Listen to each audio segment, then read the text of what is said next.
Bonjour mes bien-aimés et bienvenue pour ce nouveau partage autour de la parole de Dieu. Quand la promesse ressemble à un mirage, tel est le thème que nous abordons cette semaine.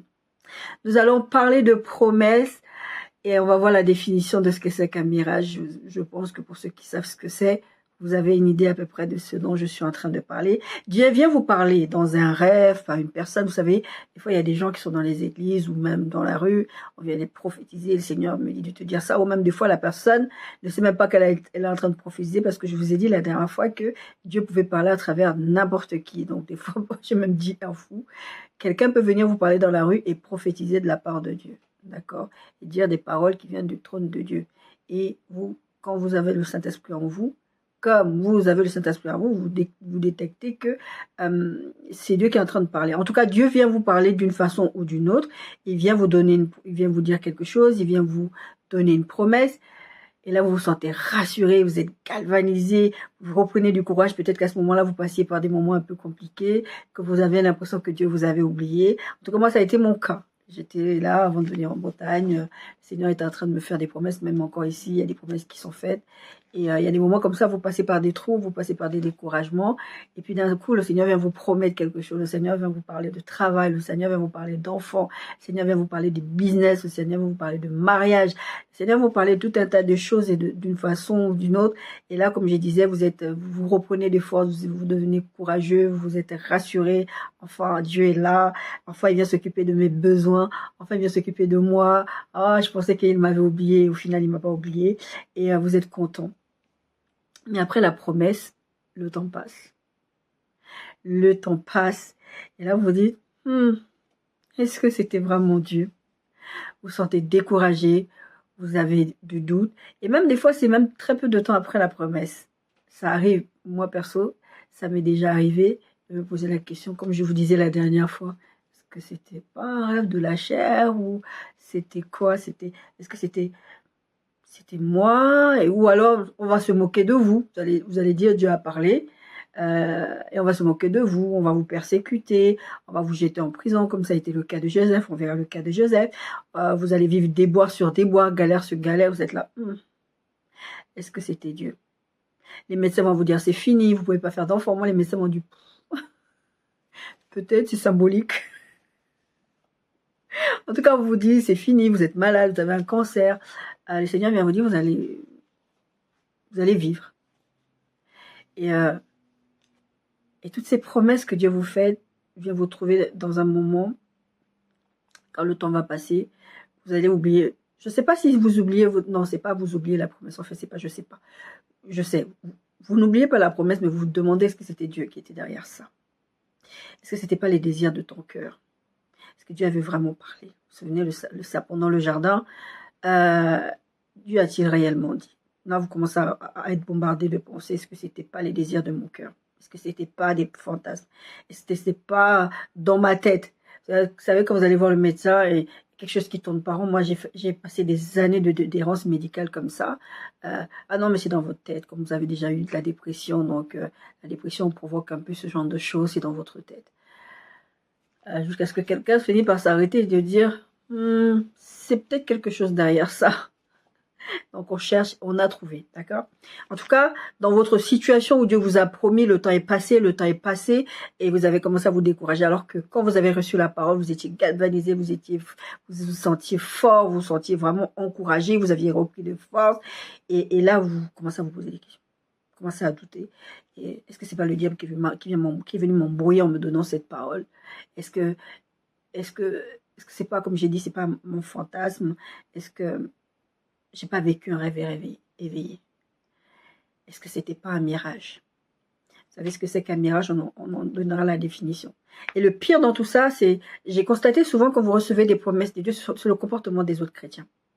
Quand la promesse tarde, d'accord, ou quand ça ne ressemble pas à ce que les gens attendent de la façon de communiquer de Dieu. Ça n'a ni éclat ni beauté, vous êtes en train de vous dire, peut-être que, finalement, voilà, je vais aller parler à un frère, à une soeur, peut-être que... Parce que vous êtes face à vos doutes, face à vos pensées, face à vos interrogations, et à un moment donné, vous avez l'impression que peut-être c'était moi, comme j'ai dit, peut-être c'est des fantasmes, peut-être c'était le diable. Donc vous vous dites, bon, je vais aller parler à un frère, à une soeur en Christ, Et le frère ou la sœur en Christ est en train de vous décourager. Ah, Dieu n'est pas l'auteur de la confusion. Je vous ai prêché récemment sur la confusion. Vous pouvez être confus quelque part au début parce que vous ne comprenez pas pourquoi Dieu dirait ça. Parce que est-ce que ça peut venir vraiment de Dieu? Mais Seigneur, tu sais que... Je vous ai donné plein d'exemples bibliques dessus. D'accord? C'est pas de la confusion, c'est que vous êtes confus parce que vous ne comprenez pas parfois le langage de Dieu, ou peut-être parce que le langage de Dieu ne correspond pas à votre façon de recevoir les messages. Je disais à quelqu'un hier, le langage de l'amour, si tu me parles, quelle que soit la relation que vous avez avec la personne, si tu parles le langage qui te correspond à toi, alors que la personne parle un autre langage, par exemple, vous allez parler des temps de qualité, alors que la personne elle veut les services rendus, ben, vous n'allez pas vous entendre. Donc, forcément, c'est ce problème de communication. Les gens vont dire, ouais, ben, Dieu n'est pas l'auteur de la confusion. D'autres chrétiens, Dieu n'est pas l'auteur de la confusion. Oh, c'est peut-être parce que tu ne pries pas assez, tu n'as pas assez la foi. Moi, on m'a déjà dit ça. Tu n'as pas assez la foi, c'est pour ça que... Toi, tu as fait confiance à un frère ou une sœur et la personne te dit ça. Ou alors, c'est le diable qui t'avait parlé. Pareil, on m'a dit aussi, mais c'était des années d'écart. Hein. On m'a dit la même chose. C'était le diable qui t'avait parlé. Un vrai enfant de Dieu ne devrait pas vivre ce que tu es en train de vivre. Les personnes, moi je trouve quand même que des fois, certains chrétiens jouent le jeu du diable. Certains chrétiens jouent le jeu du diable et c'est très très triste.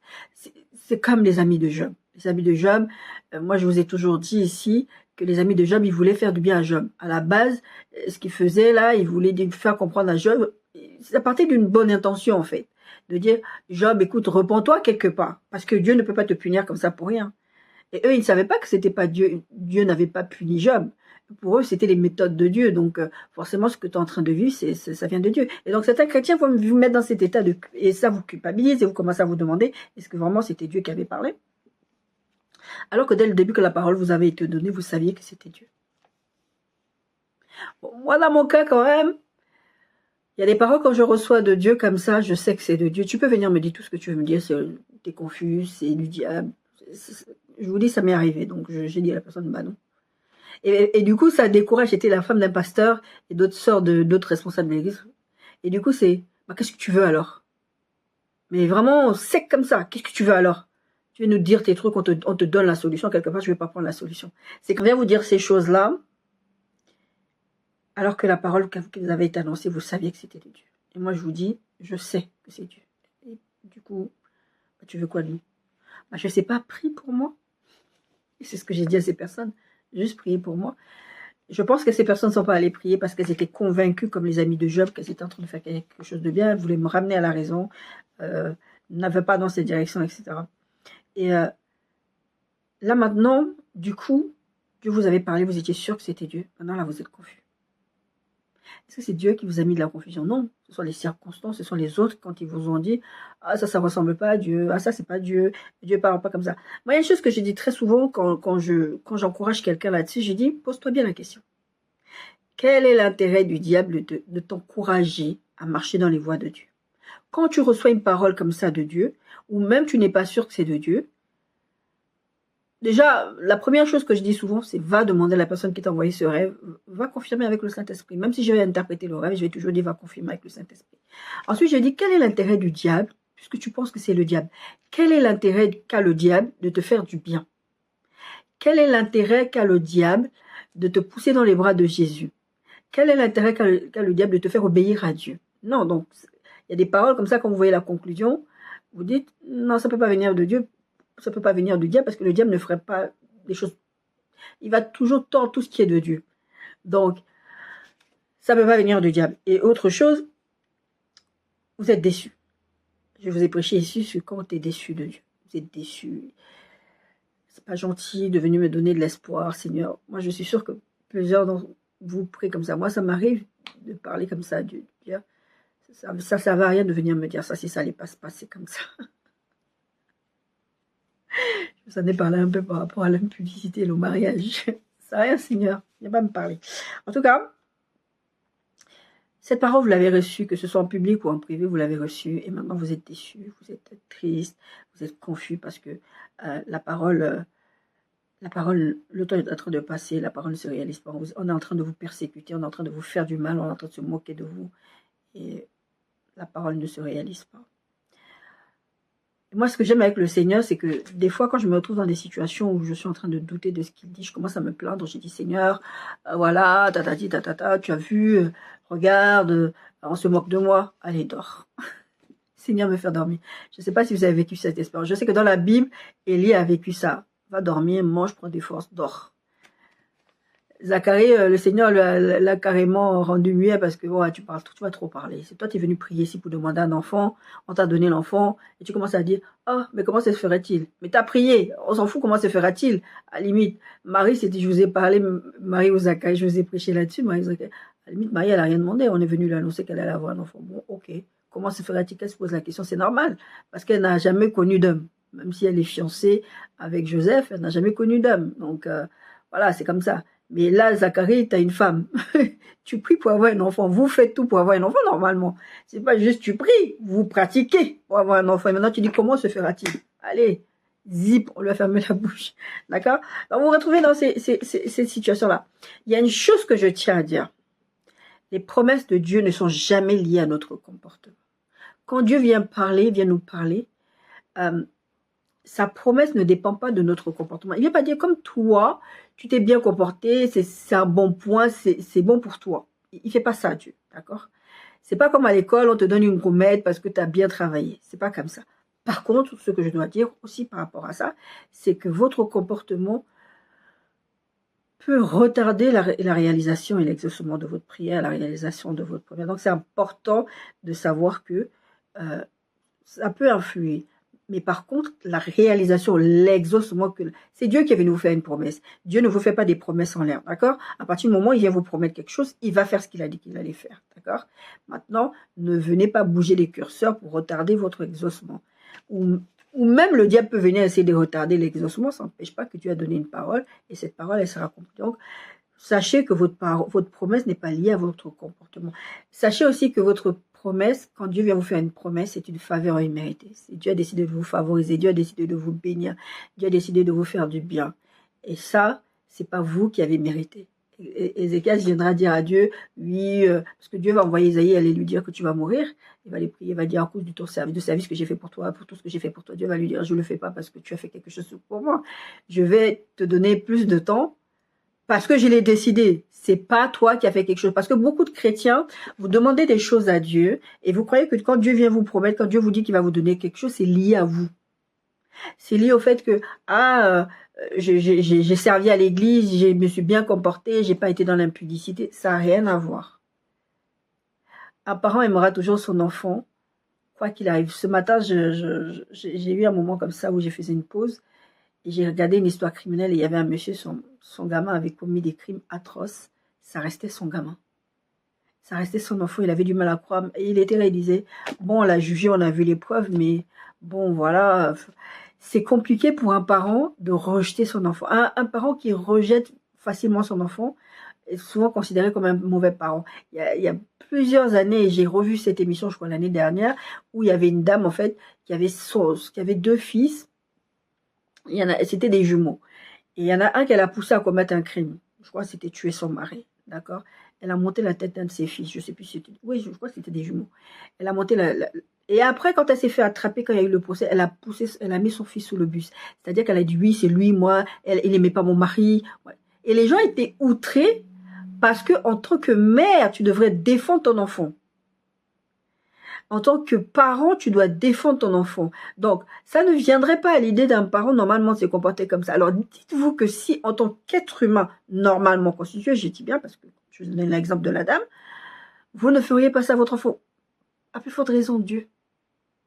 Dieu, la parole de Dieu, quand Dieu vient vous permettre des choses, c'est juste sa faveur. C'est juste sa faveur. Il décide que, voilà, il y a une promesse. Vous prenez le cas de Hagar, on verra le cas de Hagar et Abraham. Dieu va faire une promesse à Abraham.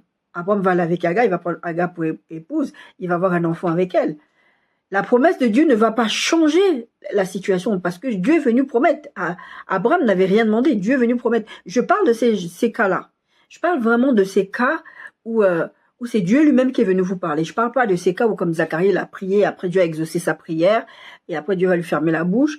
Mais je parle vraiment du cas où Dieu est venu vous dire en amont, je te promets ça, je te promets le travail, je te promets le business, je te promets, tu vas réussir, etc. Et le temps passe. Je parle vraiment de ces cas-là. Donc, sachez que si vous, en tant que parent, vous ne laisserez pas tomber votre enfant malgré les bêtises que votre enfant peut faire, Dieu, c'est pareil. Malgré le comportement, le fait que Abraham est allé faire un enfant qui n'était pas l'enfant de la promesse avec Agar, ça n'a pas empêché que Dieu a exaucé quand même parce qu'il avait promis qu'il allait lui donner une postérité, d'accord?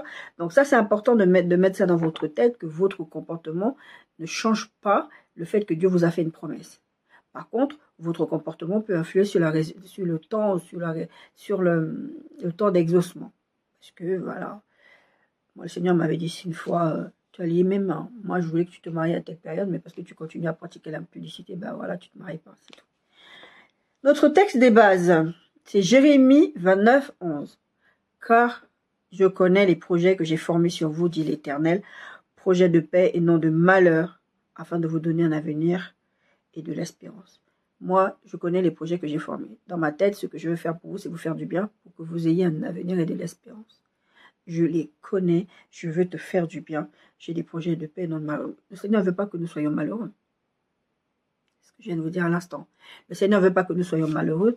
Donc pour ça, quelle que soit comment la promesse est en train de traîner, quelle que soit la forme que prend la promesse, quelle que soit pendant la durée de la promesse, comme je disais tout à l'heure, on est en train de vous persécuter, on est en train de se moquer de vous, vous-même vous êtes découragé, voilà, tout un tas de choses peuvent se passer.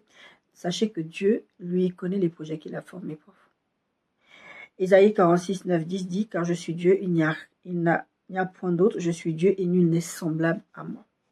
J'annonce dès le commencement ce qui doit arriver et longtemps d'avance ce qui n'est pas encore accompli. Je dis, mes arrêts subsistent et j'exécuterai toute ma volonté. Si vous regardez toute la Bible, c'est comme ça que Dieu agit. Dieu dit, je vais faire ça, je vais faire ça, je vais te donner un enfant, je vais faire ça, tu vas gagner cette guerre, tu vas faire ça.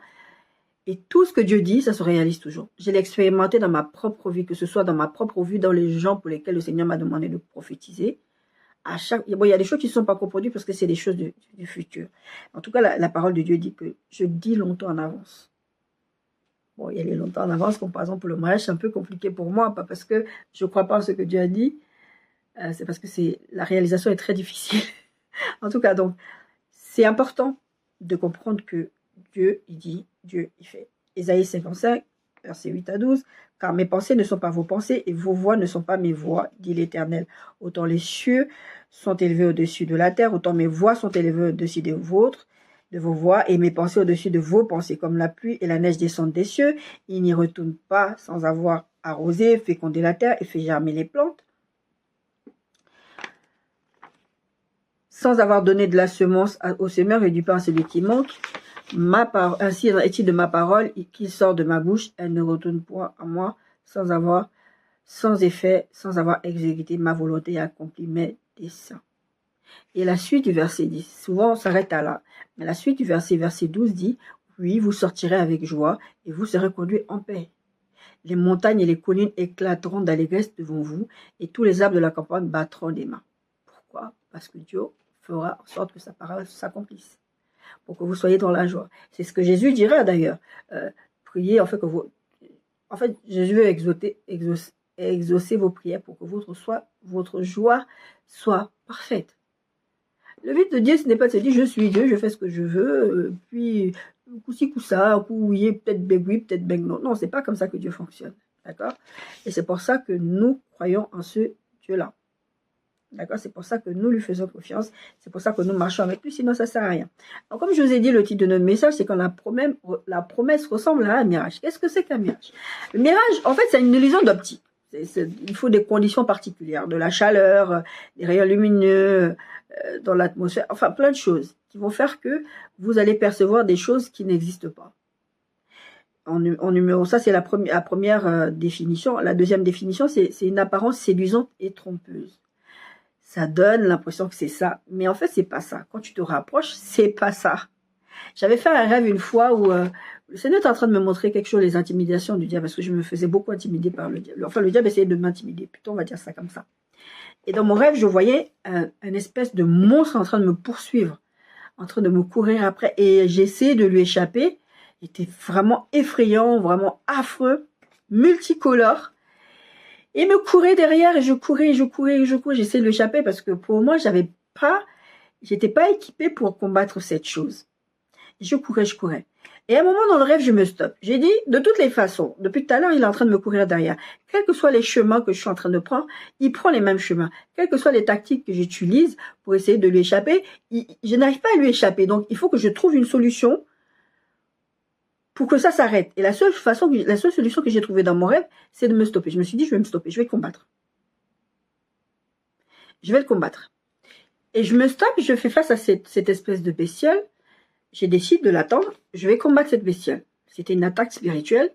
Et j'ai dit, je vais l'attendre, je vais la combattre. Parce que je ne peux pas continuer à fuir, puisque de toutes les façons, cette bestiole me suit partout. Je prends à gauche, je prends à droite. Je prends à droite, je prends à gauche, il prend à gauche, je prends à droite, il prend à droite. Il me suit partout, quels que soient les chemins, les stratégies que j'ai mis en place, comme j'ai dit, il me retrouve toujours. Donc à un moment donné, en plus, il va de plus en plus vite. Et moi, je cours de plus en plus vite dans mon rêve, et lui, il court aussi de plus en plus vite. Donc, je me rends compte que ça ne sert à rien d'essayer de lui échapper, affronte-le. Je me stoppe, je le vois approcher de plus en plus. Et vous savez ce que c'était? C'était un chien pas du tout effrayant, qui était coloré de façon multicolore. Et quand il arrivait devant moi, en fait, il n'avait plus la taille de ce que je voyais quand il était au loin. Et j'ai compris que le Seigneur est en train de me faire passer un message. Le message est très très clair, d'accord? Et c'est ça un mirage. C'est ce que le diable fait dans nos vies de tous les jours, de nous faire croire à des choses qui ne sont pas vraies, pour que vous puissiez prendre des décisions basées sur des émotions, basées sur les situations que vous voyez. Et là, le mirage a une apparence séduisante et trompeuse. Le mirage vous fait projeter quelque chose qui n'est pas vrai. Et les promesses de Dieu, pourquoi je parle de ça? Parce que du coup, quand le temps passe, et est-ce que c'était pas un mirage? Est-ce que c'était pas quelque chose qui avait une apparence séduisante et trompeuse? C'est pour ça que je disais tout à l'heure, est-ce que c'était pas un fantasme? Est-ce que c'était pas un rêve éveillé? Est-ce que c'est pas le désir de mon cœur? Est-ce que Dieu a vraiment parlé? Parce qu'au fond, en tant qu'enfant de Dieu, vous savez, quand Dieu parle, vous croyez que Dieu a parlé et ça va se réaliser. Normalement, vous n'êtes pas vraiment en train de douter de la parole de Dieu, mais vous doutez, est-ce que c'était vraiment Dieu qui avait... Vous doutez de l'origine de ce que vous avez reçu. Et c'est ça qui fait que vous avez l'impression que c'est un mirage. Parce que vous savez que quand Dieu parle, Dieu promet, Dieu réalise. Mais en fait, vous vous remettez en question. Vous vous dites que est-ce que c'était vraiment Dieu qui avait parlé? On est tous passés par là. Je suis passé par là. Quand le temps passe, quand les choses... ça vous dépasse. Et vous êtes en train de vous poser tout un tas de questions. Quels sont les synonymes du mot mirage? Hallucination, illusion, un leurre, délire, trompe-l'œil. Je vous ai parlé de trompe-l'œil la dernière fois. Je vous mettrai encore peut-être quelques images ici. Par exemple, on vous met une image d'une poire. C'est pas une vraie poire, ça ressemble à une poire, ça a un goût. Comme ça, vous dites, ah, je vais manger une poire. Et c'est un gâteau. J'ai regardé la vidéo d'un jeune homme qui parlait de trompe-l'œil. Il dit, mais c'est pas normal. Parce que lui, quand il voit des gâteaux en forme de trompe-l'œil, genre des poires, des pommes, ça ne l'impressionne pas. Mais il était choqué parce que ces trompe-l'œil-là ressemblaient à de la nourriture, du couscous, de la viande. Et ça l'énervait. Il disait, mais c'est quoi ça? Ça, c'est des vrais trompe-l'œil. Parce que ça t'induit en erreur, etc. Donc, trompe-l'œil, mensonge. C'est ça un mirage. C'est ça le synonyme d'un mirage. Et le contraire d'un mirage, c'est la vérité. C'est la réalité. Bon, la réalité. Et je vous ai souvent dit, il y a une différence entre la réalité et la vérité. La réalité, c'est ce que vous vivez, c'est le constat que vous faites, c'est les situations dans lesquelles vous êtes. La vérité, c'est ce que Dieu dit. C'est pas vos circonstances, vos situations qui font que quelque chose est vrai ou pas.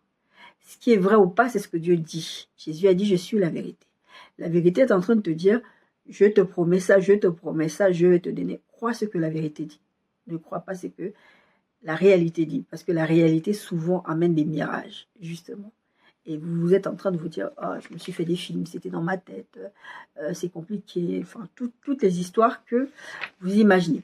Alors, on va prendre plusieurs cas. Je pense que j'ai dû mettre 5 cas, ouais. J'ai dû mettre, non, même pas. J'ai mis 6 cas. 7 cas. Je ne sais plus. J'ai mis plusieurs cas. Le cas de David, le cas de Moïse, le cas de Jésus. À la fin, j'ai mis le cas de Jésus. Le cas des disciples pour vous donner, pour vous parler de ces combats, de ces promesses de Dieu, de ce qui se passe avant la réalisation de ces promesses. Est-ce que c'était des vraies paroles de Dieu? Oui, dans tous ces cas-là, on sait que c'était des vraies paroles de Dieu. Mais est-ce que c'était des mirages? Est-ce que les gens qui vivaient ça ne se posaient pas des questions?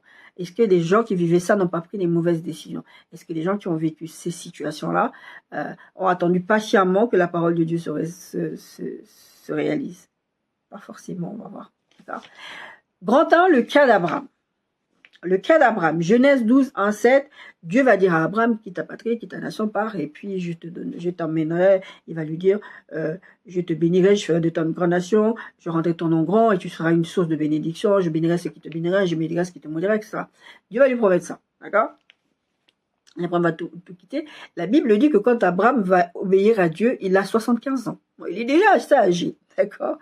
Il a 75 ans, d'accord? Et Abraham quitte tout, il fait ce que Dieu lui demande de faire. Et l'Éternel lui fait sa promesse, il va lui réapparaître plus tard.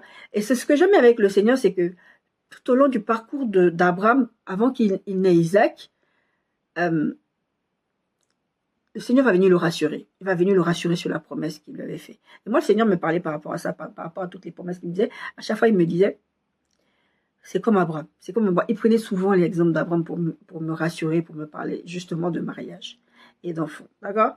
Il me parlait de ça. Parce que là, j'ai avancé. Le Seigneur, quand il est venu faire la promesse du mariage, c'est 10 ans en arrière. Même si depuis longtemps, je priais pour ça. Il n'était jamais venu me dire, tu vas te marier. Tout ça. Bon, moi, je savais que j'allais me marier parce que je sais que quand tu marches avec le Seigneur, si tu n'es pas censé te marier, le Seigneur te le dit. Tu n'as même pas le désir de te marier. Moi, je savais que j'avais ce désir de me marier, d'avoir des enfants, et j'étais encore plus jeune. Dites-vous que cette année, je vais fêter mes 49 ans. D'accord? Et le Seigneur est venu me faire cette promesse. Quand le Seigneur a commencé à venir me parler de mariage et d'enfants, c'était il y a 9 ans en arrière. Dites-vous bien. D'accord? En tout cas, non, 10 ans. 10, 11 ans en arrière. Et là, je savais que, voilà, ça y est.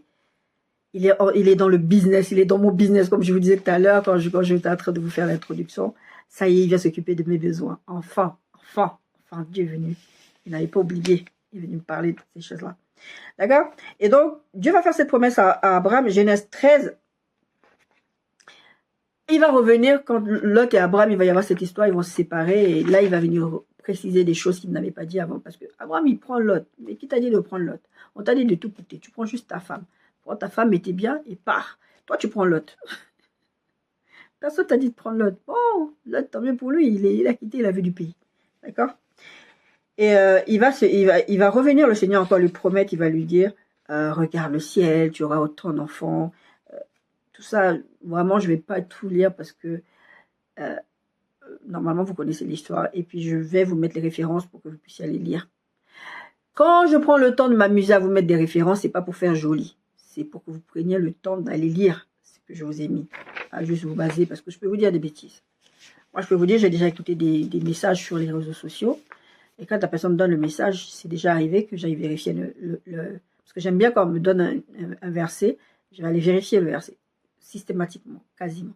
À part les personnes dont je connais l'intégrité et que le Seigneur m'a déjà parlé de ces personnes-là, je ne vais pas les forcément vérifier. De temps en temps, je vais vérifier pendant la prédication, mais pas systématiquement. Mais il y a des personnes, quand elles prêchent, que je ne connais pas, je vais systématiquement vérifier les références bibliques et il se trouve que des fois, c'est du n'importe quoi. D'accord? Donc, faites attention aussi à ça. Et donc, je vous disais, Genèse 13, le Seigneur vient rassurer Abraham, voilà, ta prospérité, ce sera comme la poussière, etc. Genèse 15, il vient encore lui parler, mais je crois que c'était après Sodome et Gomorrhe, je pense. Ouais, c'était après Sodome et Gomorrhe, je pense, cette histoire. Parce que la Bible dit, après ces événements, la parole de l'Éternel fut adressée à Abraham dans une vision, et il dit à Abraham, ne qu'un point, je suis ton bouclier, ta récompense sera grande. Abraham répondit, Seigneur éternel, que me donneras-tu? Je m'en vais sans héritier. Voilà, ce sera Eliezer de Damas, mon héritier, son serviteur. Et Dieu va lui dire, non. Parce que je t'ai dit ça. Depuis le début, là, je te parle. J'ai jamais mis le nom d'Eliezer de Damas là-dedans. Pourquoi tu veux mettre son nom dedans? dans nos business. Pourquoi il est dedans? Et Dieu va lui dire non. Ce n'est pas lui qui sera ton héritier, mais c'est celui qui sortira de tes entrailles qui sera ton héritier. Dieu veut encore le rassurer. Depuis le début, j'ai l'impression que tu n'as pas compris ce que je te dis. Quand je te dis que je vais te donner un héritier, toi, tu as l'impression que c'est comme ça. Vous savez, j'ai mon kiné avec qui je discute beaucoup des choses de Dieu. Et quand je lui dis, ah, je vais avoir des enfants et tout ça, je lui dis, oh ouais, le Seigneur me l'a redit encore. Il me dit, parce que comme je lui parle souvent des choses de Dieu, il dit, ah, peut-être que votre rêve, c'était symbolique. Peut-être que ça veut dire un projet, quelque chose. Parce que je lui ai expliqué les choses de Dieu. Et donc, il me dit ça. Je lui dis non. D'accord. Et c'est ça que Dieu fait là avec Abraham. Il dit, ben non. C'est pas Élisée. Il y a un enfant qui va sortir de tes entrailles. C'est pas un projet, c'est pas un fantasme, c'est pas juste le désir de toi. Non, je vais vraiment te donner un enfant. D'accord. Et le Seigneur lui dit ça. Et la Bible dit, verset 5, Genèse 15, et après l'avoir conduit dehors, il dit, regarde vers le ciel et compte les étoiles si tu peux les compter. Il lui dit, telle sera ta postérité. Il dit, si tu peux compter, telle sera ta postérité. Et après, la Bible dit, verset 6, Abraham eut confiance à l'Éternel qui le lui imputa à justice. Il a confiance. Ok, tu as parlé, même si par moment, je suis un peu... Parce que, je vous ai dit, la promesse de Dieu ne dépend pas du comportement. Parce que dites-vous bien que Abraham, il dit à Dieu, quand Dieu vient lui parler, il dit bien à Dieu, ouais, tu m'as pas donné de postérité. Pourtant, depuis le début que je suis en train de vous lire, le Seigneur vient lui dire que tu auras une postérité, tu seras béni, tu auras des enfants qui viendront. Et là, il dit, ouais, j'aurai pas d'enfants, j'ai même pas d'enfants, tu m'as pas de... Parce que, entre le moment où le Seigneur est venu lui parler la première fois, je vous ai dit, il avait 75 ans, et tous les événements dont on va parler, le temps passe. À un moment donné, il commence à dire, ouais, tu vas pas me donner des enfants, voilà, c'est bon. Il va lui dire, ben non, je reste sur cette parole-là, Genèse 16. C'est là qu'il y a la parenthèse avec Agar. Maintenant, bon, le temps passe beaucoup quand même. Ok, Dieu a promis. Est-ce que peut-être qu'on ne devrait pas faire quelque chose pour aider Dieu? Bon, c'est parce qu'elle a dit que tu as fait Sarah, mais c'est ce que Sarah a fait.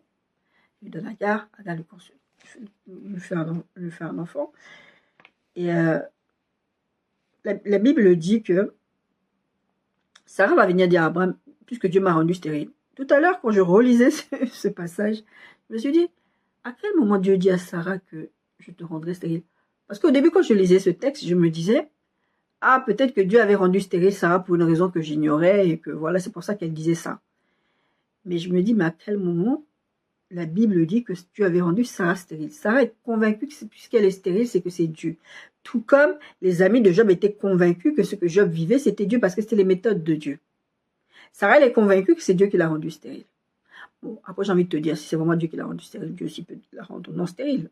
C'est ce qui va se passer. Mais en tout cas, je me suis posé la question. J'ai dit, mais à quel moment Dieu t'a dit que c'était lui qui t'avait rendu stérile? Qu'est-ce qui te prouve que c'est Dieu qui t'a rendu stérile? Comment tu peux décider que Dieu t'a rendu stérile? En tout cas, toujours est-il que, quand elle va faire ce constat, elle va demander à Abraham d'aller prendre pour épouse Agar et pour faire des enfants, ou un enfant avec. C'est ce qui va se passer. Et après, elle va pas être contente parce que, bon, Sarah. Du coup, la Bible dit que, alors Sarah, femme d'Abraham, prit Agar l'Égyptien, sa servante, et la donna pour femme à Abraham, son mari, après qu'Abraham eut habité 10 ans dans le pays de Canaan. Ça veut dire que, quand Dieu a sorti Abraham de Chaldée là-bas, il lui a dit, il avait 75 ans. Là, maintenant, il a 85 ans. Quand il va écouter cette parole de sa femme. 10 ans se sont écoulés. La Bible dit que ça fait 10 ans qu'il est dans le pays de Canaan et qu'Abraham tombe enceinte. Et 86 ans, Abraham devient père d'Ismaël. Le temps continue de passer. Je vous lis toutes ces choses pour que vous voyez que le temps continue de passer. Genèse 17. Dieu revient. Malgré tout ça, c'est pour ça que je vous dis, la promesse de Dieu ne dépend pas de votre comportement. Ça dépend de ce que Dieu dit. Dieu revient encore leur parler. Il va dire, tu vas avoir un enfant, malgré le fait qu'il y a eu Ismaël, la parenthèse, comme je vous ai dit, la parenthèse Agar. D'accord? Et la Bible dit que là, cette fois-ci, Abraham est âgé de 99 ans quand Dieu revient lui parler. 13 ans après la naissance d'Ismaël, l'Éternel vient parler à Abraham et lui dire, tu auras un fils. Je crois que même lui, Abraham, il est dépassé. Mais c'est bien parce que, encore une fois, le Seigneur vient le rassurer. J'ai pas fini avec toi. C'est pas fini. Je n'ai qu'une parole. Je veille à l'exécution de ma parole, comme on a lu dans un texte d'introduction. J'exécuterai toute ma volonté. La Bible dit, il y a un autre verset qui dit, il veille à l'exécution de sa parole. D'accord? Et il dit, j'établirai mon alliance avec toi, je multiplierai à l'infini. Il continue de lui dire les mêmes promesses. Il lui répète les mêmes choses, même s'il ne les dit pas de la même façon, mais il lui dit la même chose. Je te multiplierai à l'infini. Et là, maintenant, ce que j'aime bien, ce qu'il va lui dire, maintenant, on ne t'appellera plus Abraham, on t'appellera Abraham. Ça veut dire que chaque fois que quelqu'un va appeler Abraham, dans son nom, il y a la promesse que Dieu lui a faite. Donc, ça va lui permettre de tenir bon. Récemment, le Seigneur m'a parlé par rapport à la promesse de mariage, d'accord? J'avais un jour comme ça, je m'ennuyais. Normalement, je m'ennuie pas. Mais j'ai décidé, ouais, je vais aller sur l'IA, je vais commencer à créer des choses. Donc, au début, non, c'est pas je m'ennuyais. Non, je m'ennuyais pas. J'ai cherché une nouvelle coupe. J'ai envie de me couper les cheveux depuis longtemps. Parce que je sais me tresser. Je me tresse toujours toute seule. Mais des fois, avec les douleurs, la fatigue, j'arrive plus à me tresser. Donc, je me suis dit, je vais couper mes cheveux. C'était ça mon but, en fait, à la base. Je vais me couper les cheveux. Après, j'ai dit, attends, tiens, il y a l'IA. Je vais regarder des scripts qui vont me permettre de voir quelle coupe pourrait m'aller. Et je suis partie dans un délire de mettre des coupes courtes, des coupes longues, des tresses, des pas des tresses. Après, j'ai commencé à faire des scripts sur des vêtements, des ambiances.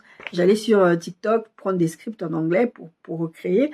Et à un moment, j'ai dit, ah tiens, je vais faire des scripts sur moi en mariée. Et j'ai dit à l'IA de me créer moi en mariée, etc. Et bon, j'ai fait tous ces choses-là, je me suis amusée, j'ai mis ma fille, j'ai fait plein de trucs, c'était rigolo. Et puis j'ai mis ça de côté, j'ai continué ma vie. Et puis un jour, le Seigneur me dit, tu vas prendre ces images que tu as fait de l'IA, peut-être que je vous les mettrai, et tu vas les mettre en fond d'écran et en page d'accueil sur ton ordinateur. À chaque fois que tu vas ouvrir ton ordinateur, puisque j'ouvre mon ordinateur tous les jours, tu vas te rappeler de la promesse que je t'ai faite. Et j'avais fait un message dessus que je vous ferai peut-être incessamment sous peu, je ne sais pas. Mais en tout cas, cette vidéo, je l'ai partagée parce que le Seigneur m'a dit d'encourager les autres par rapport à ça. J'ai dit, voilà, vous aussi, par exemple, au lieu d'utiliser l'IA pour faire des bêtises, mettez-vous dans l'IA. Par exemple, le Seigneur vous a promis que vous allez être médecin. Faites-vous entrer dans l'IA en tenue de médecin, en tenue de business.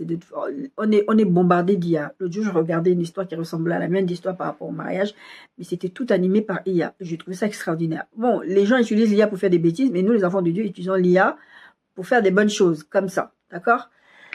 Donc, le Seigneur est venu m'encourager comme ça. Prends cette image, fais ça, et ça m'a aidé. Comme avec Abraham, il va lui dire, à chaque fois qu'on va t'appeler Abraham, on va savoir que c'était le père d'une multitude. Parce que le Seigneur va lui dire, voici mon alliance que je fais avec toi, tu deviendras père d'une multitude de nations, verset 4, Genèse 17. On ne t'appellera plus Abraham, mais ton nom sera Abraham, car je te rends père d'une multitude de nations. À chaque fois qu'on va l'appeler, hé Abraham, il ne va pas oublier sa promesse. C'est la même chose pour moi. Quand j'allume mon ordinateur, je souris toujours devant ces photos de mariage là, parce que ça me permet de ne pas oublier la promesse que le Seigneur m'a faite. Je te rendrai fécond, etc. Et après, il vient, moi, ce que j'aime bien dans ce texte de Genèse 17, c'est que là, il vient parler aussi de Sarah. Parce que Sarah, c'est bêtise d'aller dire, ouais, le Seigneur m'a rendu stérile. Là que je me dis quand même, Dieu, moi j'aime bien comment Dieu fonctionne. Vraiment, toi, comment tu peux dire que je t'ai rendu stérile? Est-ce que je t'ai dit que je t'ai rendu stérile? Parce que puisque tu crois que je t'ai rendu stérile, du coup tu vas donner une femme à ton mari qui va lui donner un fils. J'étais pas dans ça. J'étais pas dans ça. Du coup, il va préciser, l'enfant qui va venir, l'enfant de la promesse, c'est vrai, parce que je pense que Sarah dans sa tête, elle s'est dit, Dieu a promis à Abraham un fils. Donc, il va avoir un enfant avec la servante, puisque moi, je ne fais pas partie de l'équation. C'est ce qu'elle s'est dit, parce que Dieu n'a pas parlé à elle, Dieu a parlé à Abraham. Elle s'est dit, la promesse est liée à Abraham. Donc, c'est pour ça qu'elle est partie voir Agar, pour que Agar lui fasse un enfant. Et Abraham aussi, je sais pas. Peut-être que lui-même aussi, il était confus, il s'est dit que, peut-être que c'est ça. C'est arrivé une fois, le Seigneur m'a fait une promesse par rapport à mon futur époux, comment ça allait se passer. Il m'a parlé d'une histoire d'argent, c'est lui qui va t'épouser, il va donner un tel montant d'argent, etc. Et la personne en question, c'est ce qui s'est passé. Mais avant que ça se passe, ben, je ne me suis pas encore mariée, hein, mais c'est très compliqué cette histoire, parce que c'est vraiment compliqué. Un jour, je vous ferai le témoignage. Je suis partie parler à quelqu'un de ma famille qui se dit prophétesse. Et à cette époque-là, je n'avais pas conscience de mon appel. Plus ou moins, on va dire. Et quand je lui raconte ça, et un jour, j'ai reçu un peu d'argent sur mon compte. Elle m'a dit, c'était ça, tu sais, le montant n'est pas forcément exact. J'étais là, je dis, mais non, moi je connais mon Dieu. Dieu ne va pas venir te dire des trucs aussi exacts et puis te donner de l'à peu près. Et je dis non. Et le montant qui va être versé sur mon compte, c'est exactement le montant que le Seigneur m'avait montré en rêve. Mais comme il a été versé en 2 fois, je n'avais pas fait le lien. Jusqu'à ce que le Seigneur me réveille et me dit, bon, écoute, toi, tu as été bêtise. Bon, bref, toujours est-il que le Seigneur va le faire. D'accord? Je te bénirai, il va parler par rapport à Sarah, il va rassurer aussi pour dire à Sarah, Sarah, tu es dans l'équation. Je n'ai jamais pensé que l'équation c'était Abraham et Agar ou Abraham, je ne sais pas qui, Élisée, c'était toi dans l'équation.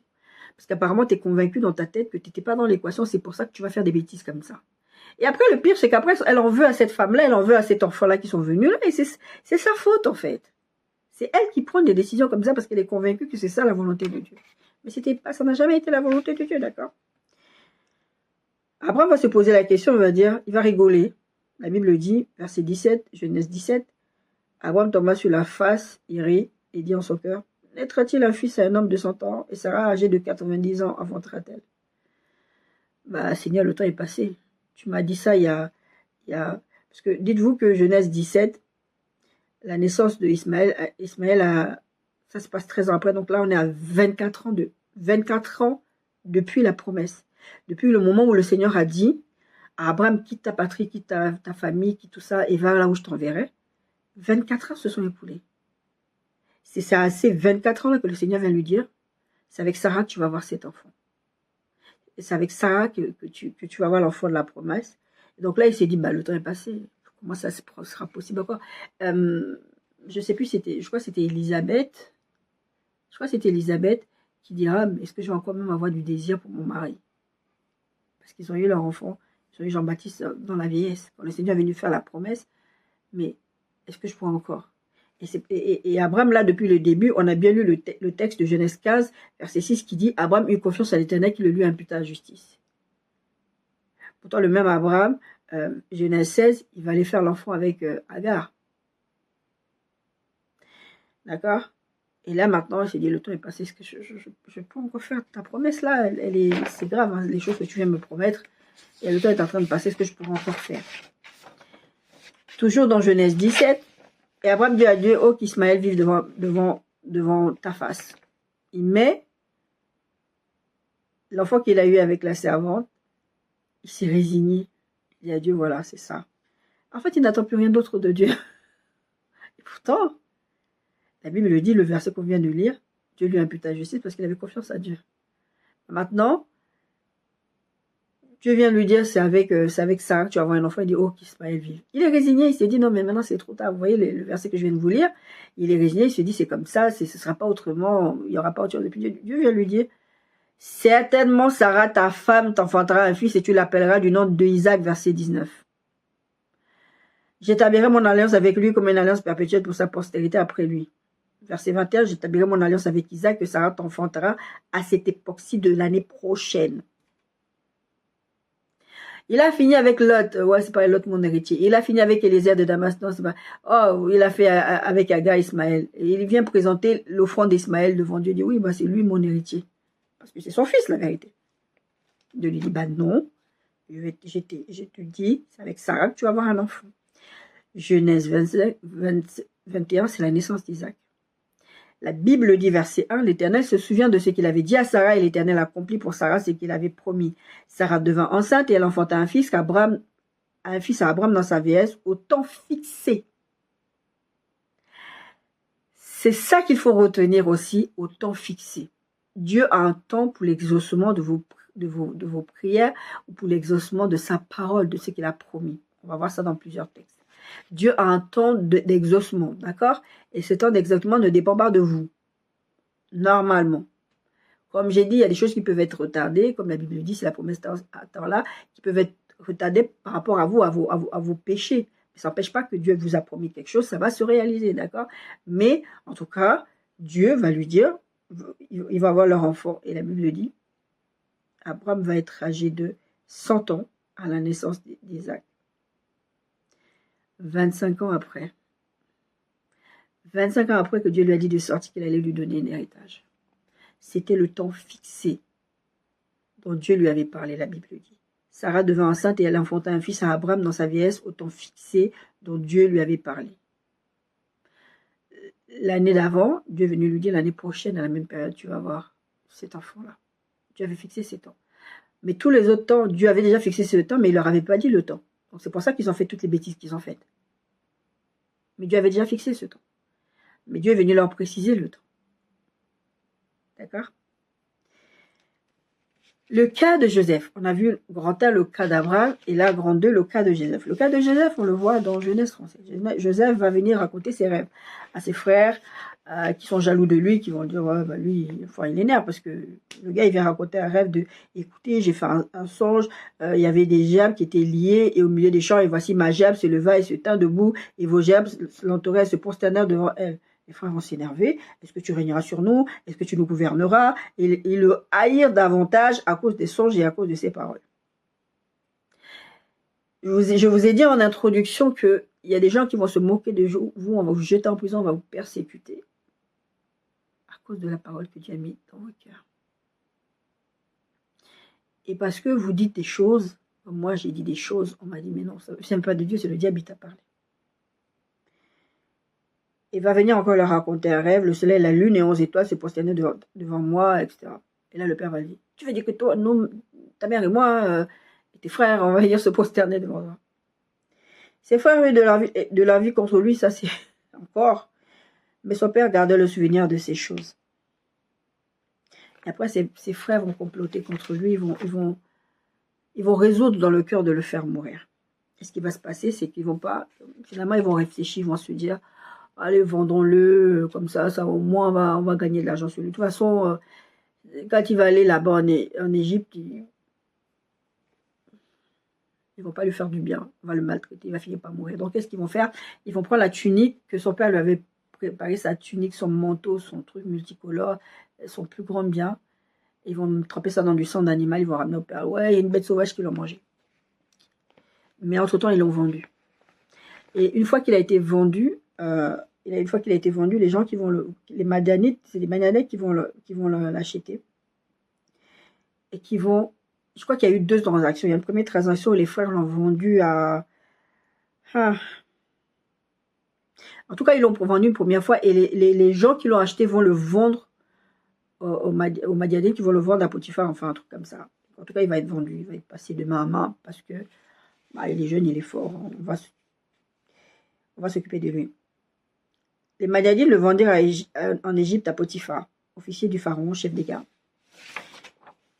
Et la Bible dit que Joseph va avoir la faveur de Potiphar, malgré qu'il est esclave, parce que Dieu est avec lui. Donc Dieu, il est tellement favorisé par Dieu que Dieu va le faire réussir dans tout ce qu'il va faire, de sorte qu'on va le mettre à la tête de la maison alors que c'est un esclave. Potiphar va avoir tellement confiance en lui qu'il va lui donner toute responsabilité. Et un jour, Madame Potiphar se pointe, qu'est-ce qu'il est mignon, il est frais celui-là.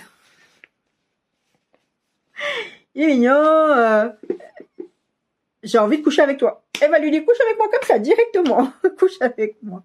Sans préambule, sans transition. Et il va refuser. Il va dire, moi je ne vais pas coucher avec toi parce que je ne veux pas pécher contre mon maître et je ne veux pas pécher contre mon Dieu. Il va lui dire, en gros, il va lui dire à Madame Potiphar, il va lui dire, est-ce que tu réalises que ton mari a tellement confiance en moi qu'il m'a mis à la tête de cette maison et tu veux que j'aille coucher avec toi, faire du mal à mon maître, à toute cette confiance qu'il m'a accordée, tu veux que je fasse un truc pareil? Je ne peux pas faire ça. Et elle, qu'est-ce qu'elle va faire? Elle va essayer de l'attraper quand même pour avoir ce qu'elle veut. Joseph, il va fuir. Il va laisser sa veste derrière, son manteau derrière, il va laisser. Et elle va venir, quand son mari va venir, t'as vu l'esclave que t'as ramené dans cette maison? T'as vu ce qu'il a fait? Il a essayé de me violer, il a essayé de me profiter de moi. Voilà, tu ramènes des esclaves dans cette maison, regarde ce qu'il a essayé de faire. Potiphar, furax, il va faire attraper, il va faire chercher Joseph, il va l'attraper. Il va même pas chercher à comprendre, sa femme a forcément raison. Il va faire jeter Joseph en prison. Et la Bible dit, même dans la prison, Joseph va toujours avoir la faveur de Dieu et Joseph va toujours continuer à servir Dieu. Mais pendant tout ce temps, Joseph dans son histoire, tout comme Abraham dans son histoire, parce que le cas d'Abraham encore c'est particulier parce que le Seigneur vient parler au fur et à mesure à Abraham. Mais Abraham, quand il vient, il dit, ouais, bon, bah, j'ai eu un enfant. À un moment, Abraham, il doit se dire, c'était un mirage, c'était un rêve, parce que peut-être que Dieu m'avait parlé. Pourtant, la Bible dit bien qu'Abraham, à un moment donné, il a eu confiance en l'Éternel qui lui imputa à justice. Et pourtant, c'est le même Abraham qui va se tenir devant Dieu et dire que vive Ismaël devant ta face. C'est la même situation ici. Joseph doit à un moment donné être désespéré parce que vous vous souvenez quand il va interpréter les rêves des serviteurs du pharaon. À un moment, il va dire ne m'oublie pas. Ne m'oublie pas. Un des deux, je ne sais plus c'était lequel, c'était les chansons ou je ne sais plus l'autre. Il va lui dire ne m'oublie pas, je t'interpréterai quand tu seras dehors, essaie de mettre mon nom quelque part. Parce que pour lui, il sait qu'il n'a rien fait de mal. Il sait qu'il est là parce que quelqu'un l'a accusé de quelque chose qu'il n'a pas fait. Et il ne compte pas sur son Dieu là. Il est résigné. Je vous disais tout à l'heure avec l'histoire d'Abraham, il est résigné. Abraham, quand il parle d'Isaac à Dieu, il est résigné. Il a accepté que la promesse de Dieu ne s'accomplira pas. Le temps est déjà passé. Je suis déjà trop vieux. C'est pour ça qu'il va rigoler. Il est résigné. Il n'attend plus rien d'autre. Et Joseph, dans sa prison, c'est ça. Il n'attend plus rien d'autre. Il est résigné. Il se dit que bon, tous ces rêves que j'ai vus là, bon, du coup, il va demander à cette personne, oh, souviens-toi de moi. Il est résigné. Pourtant, dans son fonctionnement dans la prison, il voit bien qu'il a la faveur de Dieu, puisque la Bible le précise bien, que même dans la prison, on lui fait confiance, on lui confie des tâches qu'on ne confie pas à d'autres prisonniers. Et au temps fixé par Dieu, Pharaon va faire des rêves, et il va appeler Joseph, et on connaît la suite de l'histoire. Est-ce que c'était un mirage? Est-ce que la promesse de Dieu était un mirage? Non. Mais je vous dis dans notre titre, c'est quand la promesse ressemble à un mirage. Parce que dans votre situation, le temps est tellement passé, les circonstances sont tellement difficiles, vous vous demandez si ce n'est pas un mirage. Vous vous demandez si ce n'était pas dans votre tête, si ce n'était pas une construction de votre esprit. Vous vous demandez si vous n'avez pas fait un rêve éveillé. C'est ce que Joseph a dû sûrement vivre. Et pourtant, au temps fixé par Dieu, la promesse de Dieu s'est réalisée. Et à un moment donné, quand les frères, il va y avoir tout un tantois, Benjamin, on va prendre Benjamin, on va le ramener en Égypte, et puis il va dire non, Benjamin reste ici, il part pas, le père va pleurer. Bon, en fait, quand ils vont avoir tout un tas de retrouvailles, ils vont se prosterner littéralement devant Joseph, ses frères. Et c'est exactement ce que Dieu lui avait montré. Mais c'était au-delà de cette prosternation physique, c'était aussi le fait que Dieu est en train de lui montrer de façon physique et de façon symbolique aussi, lui dire, ils vont se prosterner physiquement devant toi, mais aussi ils vont se prosterner devant toi parce qu'il va être à la tête de l'Égypte. Et c'est ce qui va se passer. Grand 3, le cas de Moïse. Le cas de Moïse, pareil, Dieu... En fait, dans le cas de Moïse, vous n'avez pas un moment où vous allez voir que Dieu a dit que Moïse va devenir quelqu'un qui va délivrer. Mais c'est sous-entendu parce que Dieu avait parlé à Abraham, souvenez-vous, à un moment donné, Dieu va lui dire, tes enfants, parce qu'ils ne vont pas m'écouter, ils vont aller en Égypte, ils sont 400 ans en esclavage en Égypte. Et la sortie d'Égypte, entre parenthèses, elle va faire 430 ans. Pourquoi? Parce que Moïse va tuer un Égyptien, c'est ça qui va faire qu'il va fuir à Madian. Et Madian, là-bas, le temps qu'il va rester là-bas, ça va rajouter 30 ans, le temps de reprendre Moïse et le remettre sur le droit chemin qui va combler ce temps-là. Petite parenthèse fermée, d'accord? Mais c'était 400 ans, c'est ce que Dieu avait dit. C'est la même chose que moi, le Seigneur m'a dit, entre janvier, 6 mois, tu vas te marier en août. Mais toi, tu es toujours en train de forniquer. Tu ne vas pas te marier parce que tu m'as lié mes mains. Moi, je veux t'exaucer, j'ai t'ai promis le mariage. Mais là, tu retardes en fait les choses. Ça ne va pas se passer en août. Et c'est ça, c'était en 2019, mes bien-aimés. Dieu va leur dire 400 ans, Dieu va dire à Abraham 400 ans, et ça va se passer en 430 ans. Pourquoi? Moïse, en train de tuer un Égyptien, on t'a pas dit. Bon, après, quand je regarde cette histoire-là, il y a aussi ce côté où je me dis, ça prouve quand même que Moïse était touché par l'histoire du peuple. Parce qu'il a été, n'oubliez pas qu'il a été élevé chez Pharaon, par la fille de Pharaon. Donc, il aurait pu s'en foutre de ce que le peuple vivait, des souffrances et toutes les maltraitances. C'était déjà l'ombre des choses à venir, on va dire, ce côté de dire, bah, ça me fait quand même mal ce que mon peuple est en train de vivre. D'accord? Donc, on est sur grand droit le cas de Moïse. Donc, on a parlé de la naissance de Moïse. Hébreux 11, 23, 27, je vous invite vraiment à aller lire tout le texte d'Hébreux 11. Ça parle des héros de la foi et de la foi. Qu'est-ce que c'est que la foi? Et dans le Hébreux 11, la Bible dit, c'est par la foi que Moïse, à sa naissance, fut caché pendant 3 mois par ses parents parce qu'ils virent que l'enfant était beau et qu'il ne craignait pas l'ordre du roi. C'est par la foi que Moïse, devenu grand, refusait d'être appelé fils de la fille de Pharaon, aimant mieux être maltraité avec le peuple de Dieu que d'avoir pour le temps la puissance du péché, etc. Je vous invite vraiment à aller lire tout Hébreux 11. Maintenant, Exode 2, 1, 2 reprend ce que je viens de lire dans Exode 1.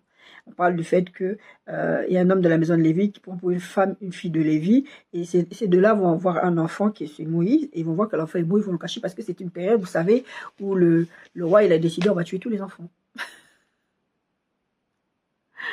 Les mâles, parce que c'est bon, on est fatigué. Ils sont en train de... Le nouveau pharaon, parce que en fait, c'est la suite de la mort de Joseph. Joseph n'était pas un local.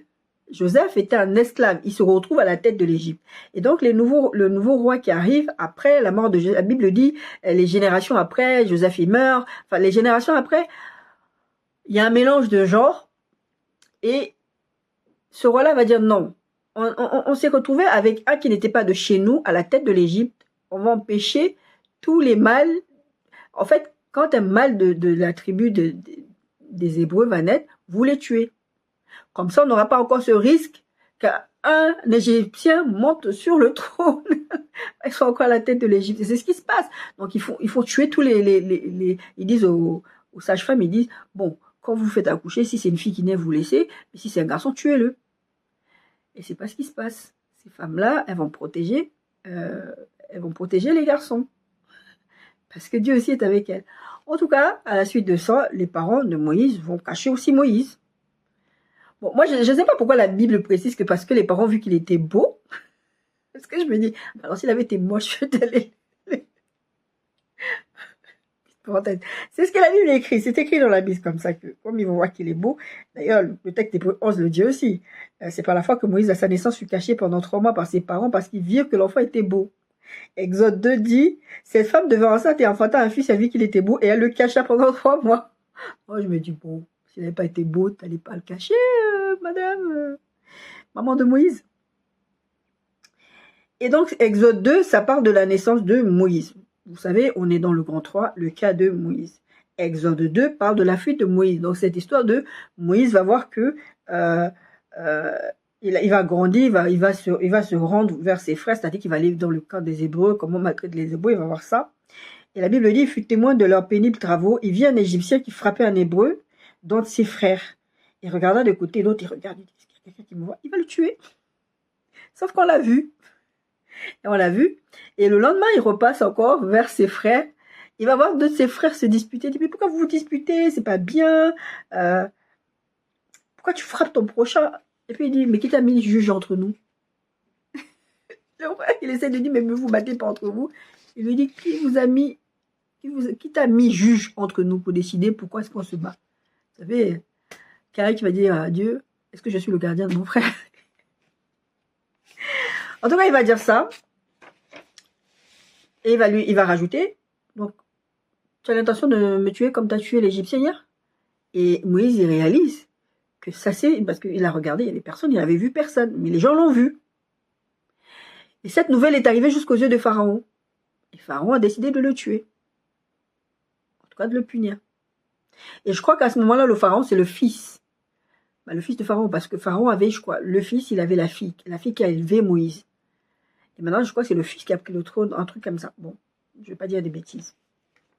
En tout cas, Pharaon, cette nouvelle va arriver aux yeux de Pharaon. Donc, du coup, il va décider de faire tuer Moïse. Mais Moïse va fuir à Madian. Et à Madian, là-bas, il y a un sacrificateur qui s'appelle Jéthro, et Jéthro a 7 filles. Et quand il va fuir vers là-bas, il y a des gens qui vont attaquer ses filles, il va défendre les filles de Jéthro. Et Jéthro va le prendre chez lui, il va le garder chez lui, il va lui donner une de ses filles qui s'appelle Séphora, en mariage. Et c'est comme ça que Moïse, il a fui. Vous voyez, c'est ces 30 ans-là. Moïse, il a fui. D'accord, il vit sa vie tranquille, il est marié, pépère. Il a sa femme, voilà. Il vit sa vie. Mais Dieu n'a pas oublié la promesse qu'il a faite à Abraham. Il a dit à Abraham, ton peuple va partir d'esclavage, je vais le délivrer. Dieu n'est pas descendu du ciel pour aller les délivrer. Dieu a utilisé Moïse, devait utiliser Moïse. C'était ça le plan. D'accord? Exode 3, c'est là qu'on voit que Dieu appelle Moïse. Quand il va y avoir cette histoire de buisson, il va y avoir cette histoire de... Dieu va s'approcher de... Abraham va s'approcher du buisson, et Dieu va lui parler à travers le buisson. Il va lui dire, j'ai vu la souffrance de mon peuple qui est en Égypte, et j'ai entendu les cris qui lui font passer ses oppresseurs, quand je connais ses douleurs. Je suis descendu pour les délivrer de la main des Égyptiens. Comment ça t'es descendu? C'est moi que tu demandes. Et pour les faire monter de ce pays dans le bon vaste pays, dans un pays où coule le lait et le miel, dans les lieux qu'habitent les Cananéens, les Essiens, les Amoréens, les Phérésiens, les Éviens et les Jébusiens. Voici les cris d'Israël sont venus jusqu'à moi, j'ai vu l'oppression que leur fait souffrir les Égyptiens. Maintenant, va, je t'enverrai auprès de Pharaon, et tu feras sortir l'Égypte de mon peuple, les enfants d'Israël. Moïse va dire, mais je suis qui moi pour aller leur dire ça? Je suis qui, moi, pour aller leur dire ça? Moi, j'avais dit au Seigneur, je suis qui, moi, pour que tu me choisisses pour être pasteur, pour être prophète, tous ces trucs. Je suis qui? Je suis une femme, en plus. Je suis personne. Le Seigneur m'avait répondu, c'est moi qui ferai à travers toi. Il va répondre à Moïse, je serai avec toi. Je serai avec toi. Tu ne vas pas faire ça tout seul. Il va lui dire, quand on va me demander qu'il m'envoie, il va lui dire, dis-lui que je suis m'envoie. Je suis. Il dit, c'est comme ça que je m'appelle. Tu leur diras, je suis m'a envoyé vers vous. Il va lui dire, tu vas leur dire que je suis venu les délivrer, c'est ce qu'ils vont. Et l'histoire, vous savez, l'histoire biblique nous montre que Dieu avait fait une promesse. Il a réalisé sa promesse. Ça a mis le temps. Il y a même une entremède là où il fuit, Moïse. Mais le temps peut passer comme il peut passer. Dieu n'a pas oublié sa promesse. Dieu n'a pas oublié. Et là, je vous mets différentes situations pour que vous voyez. Abraham, c'était une histoire d'enfant, de promesses, de terre et d'héritier. Vous voyez le cas de Moïse, c'est pour délivrer son peuple. On a vu le cas de... Non, on a fait le cas de Moïse. Alors, on a vu en grand 1 le cas d'Abraham. En grand 2, on a vu le cas de Joseph. Et en grand 3, on vient de voir le cas de Moïse. Et maintenant, on va voir le cas de Daniel. Le cas de Daniel, c'est très particulier. Je me demandais si j'allais le mettre là, mais bon, je pense que le Saint-Esprit voulait que je le mette là parce que c'est très, très particulier. Le cas de Daniel, le cas de Jésus. Le cas de Jésus, on comprend pourquoi on l'a mis dedans. Mais le cas de Daniel, c'est très particulier. Le Seigneur avait fait une promesse, il va dire, bon, parce que vous savez, le peuple, il péchait, Dieu se fâchait, après les envoyer en déportation à Babylone. Et c'est là-bas que Daniel se retrouve à Babylone. Donc, il va avant qu'ils partent à Babylone, Dieu va faire acheter un champ au prophète Jérémie en lui disant, vous savez, Jérémie, il est dans l'intention de Jérémie. Il va dire, comme ça, quand vous allez revenir, parce que Dieu a l'intention de les ramener à un moment donné. Mais eux, le temps va passer, il y a des promesses qui vont être faites. À un moment donné, il y a une parole qui est écrite qui dit que, au bout de 70 ans, normalement, il ne devait plus être là. En tout cas, au bout de 70 ans, quelque chose doit bouger. Personne n'a dit quelque chose. Personne n'a fait quelque chose. C'est Daniel, un jour, il se réveille, il lit les rouleaux, il dit, mais attends.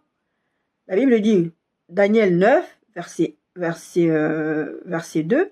Moi, Daniel, je vis par les livres qui devaient s'écouler 70 ans pour les ruines de Jérusalem, d'après le nombre des années dont l'Éternel avait parlé par Jérémie le prophète. Ça veut dire qu'à un moment donné, Dieu a fait une promesse. Cette promesse ne s'est pas réalisée. Pourquoi? Et la Bible dit que Daniel va supplier, il va supplier Dieu, il va demander pardon pour ses péchés, il va demander pardon pour les péchés du peuple. Parce qu'il veut que Dieu lui réponde pourquoi, qu'est-ce qui se passe? Pourquoi est-ce que cette promesse a été faite et cette promesse n'est pas réalisée? Je vous avais parlé sur la réussite selon les hommes, la réussite selon Dieu. Et dans ce thème-là, j'avais sorti pourquoi vos prières ne sont pas exaucées. Et une des choses que j'avais dit en prenant justement ce texte, c'est que des fois, vous ne réclamez pas votre dû. Parce que vous restez là comme ça, vous ne réclamez pas. Daniel, il va se rendre compte, non, il y a un problème. Il y a une promesse qui a été faite. Il y a un problème. Il y a un problème. La promesse devient un miracle, c'était pour les autres. C'est pour ça que je vous dis, le cas de Daniel, c'est très particulier, mais je voulais quand même le mettre là. Ça ressemble même à un miracle. Que c'était trompeur, quand même, c'est pas normal. Il va aller prier, il va l'intercéder, il va prier, et Dieu va lui répondre par l'ange Gabriel. Et l'ange Gabriel va venir lui parler, il va lui dire, je suis venu maintenant pour ouvrir ton intelligence, Daniel 9, verset 22. Lorsque tu as commencé à prier, la parole est sortie et je viens pour te l'annoncer. Car tu es bien aimé, sois attentif à la parole et comprends la vision. Dieu va répondre. Il avait promis quelque chose, personne n'a réclamé son dû. Il a dit, comme tu as décidé de venir, je vais répondre à cette parole. Je vais répondre à la parole que j'avais. Parce que Dieu, c'est la même chose qu'il a dit à Abraham. Ils vont partir 430 ans en esclavage, je vais les délivrer. Là, c'est la même. Tant de temps va s'écouler et je vais venir. Mais personne n'allait. La différence avec l'histoire de... C'est pour ça que j'ai dit, Dieu ne fonctionne pas avec tout le monde de la même façon, mais en tout cas, quand Dieu promet, il fait. D'accord? En tout cas, avec Abraham, il a fait la promesse à Abraham, il va envoyer Moïse. Mais dans le cas avec Daniel, l'histoire de Babylone, Daniel va devoir aller intercéder pour dire qu'est-ce qui se passe, pourquoi la promesse ne se réalise pas. Donc, il se peut que dans vos situations, Dieu vous a promis, oui, Dieu a l'intention de réaliser. Il se peut que vous deviez aller réclamer votre Dieu dans la prière, dans le jeûne.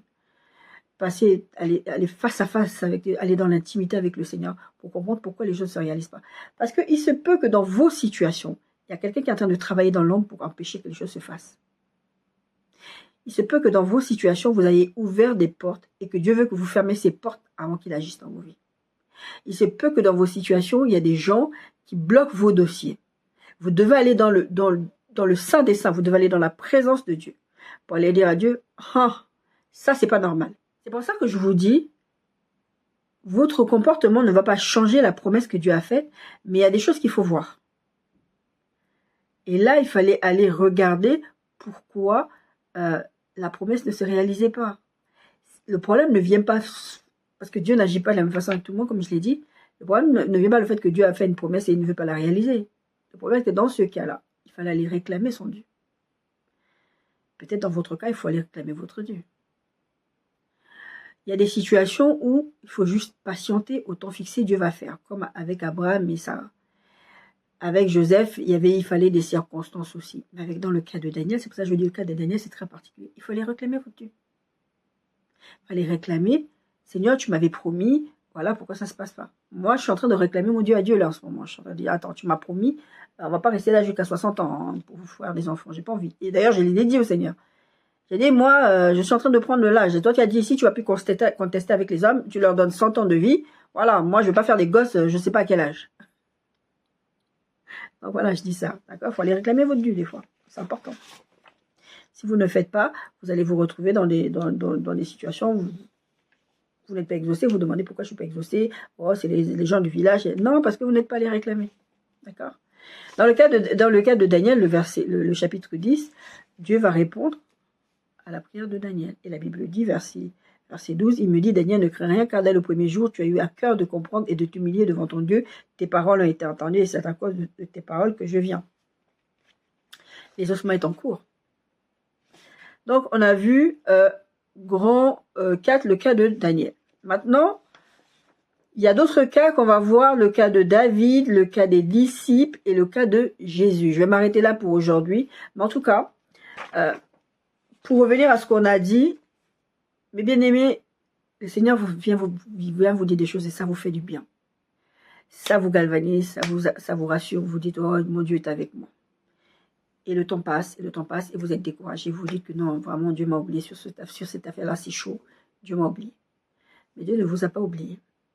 Des fois, on a vu plusieurs cas là. Des fois, il faut juste attendre le temps de Dieu. Mais attendre le temps de Dieu, ça ne veut pas dire être passif. Ça va être louer Dieu, glorifier le Seigneur, dire merci Seigneur pour la promesse que tu as faite pour moi. Vous savez, une fois, j'étais en train de prier pour ma fille et pour d'autres personnes qui étaient en train de passer des partiels. J'ai pris un temps de jeûne parce que j'avais déjà pris un temps de jeûne pour passer du temps dans le Seigneur. C'était l'année dernière, fin avril aussi, c'était les partiels en question. Et à un moment donné, j'ai prié, le Seigneur m'a rien dit. je crois, le 2e jour, le 3e jour de jeûne et de prière, le Seigneur m'a dit, arrête de prier, remercie-moi. C'est fait. Jésus a dit à la croix, tout est accompli. C'est fait. Des fois, dans les promesses de Dieu, c'est fait. D'ailleurs, prenez ça comme ça. Dieu a promis, c'est fait. Maintenant, il y a des choses à mettre en place. C'est pas de rester inactif et d'attendre que, comme Dieu a promis, Dieu va faire. Bah, je ne prie pas. Bah, louez Dieu. Remerciez le Seigneur. Le Seigneur m'avait dit juste loue-moi, parce que c'est fait.